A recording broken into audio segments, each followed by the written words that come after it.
दोस्तों, कुछ लोगों का ये मानना है कि भारत की अर्थव्यवस्था और तेज़ी से बढ़ सकती थी, लेकिन मेरा ये मानना है कि जो भारत की अर्थव्यवस्था है यह भारत के स्थिति के अनुसार से बिल्कुल सही है। मैं थोड़ी सी तुलना कर दूं चीन के साथ कि चीन इतना तेज़ी से कैसे बढ़ा। देखिए, सबसे पहली बात तो ये है कि वहाँ एक दलीय शासन प्रणाली है, जैसे सीसीपी कम्युनिस्ट पार्टी का है। भारत में बहुत सारे दल हैं, वहाँ निर्णय लेने में समय नहीं लगता है, क्योंकि एक दल है, विरोध नहीं होता है, बहुत जल्दी निर्णय ले लिया जाता है। अगली बात है कि उस देश में बहुत सारे विरोध का सामना नहीं करना पड़ता है किसी भी चीज़ के लिए, क्योंकि वहाँ पर अभिव्यक्ति की सीमित आज़ादी है। आप समझ सकते हैं कि मीडिया पर और अन्य चीज़ों पर सरकार का भरपूर नियंत्रण होता है, जिसके कारण क्या है कि वहाँ निर्णय लेने में, किसी भी डिसीजन में पहुँचने में बहुत ज़्यादा मारामारी नहीं होती है। भारत में ऐसा होता है।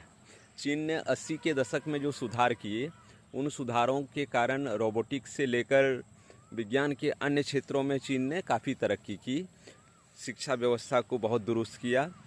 भारत इन सभी चीज़ों में थोड़ा सा पीछे रह गया।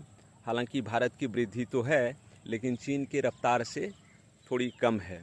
भारत को अभी बहुत लंबा फासला तय करना पड़ेगा। भारत अंतरिक्ष के क्षेत्र में, स्पेस टेक्नोलॉजी के क्षेत्र में, डिफेंस के क्षेत्र में, इसके अलावा फार्मेसी के क्षेत्र में, आईटी और सॉफ्टवेयर के क्षेत्र में डेवलप कर चुका है, लेकिन अभी भी वो रफ्तार देना बाकी है जिस रफ्तार की ज़रूरत है।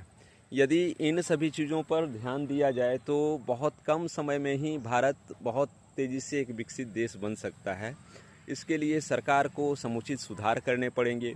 इसके लिए यह भी देखना पड़ेगा कि इतनी बड़ी जनसंख्या को एक कुशल स्किल्ड युवा, या यूँ कहें कि ह्यूमन रिसोर्स के रूप में कैसे कन्वर्ट किया जाए।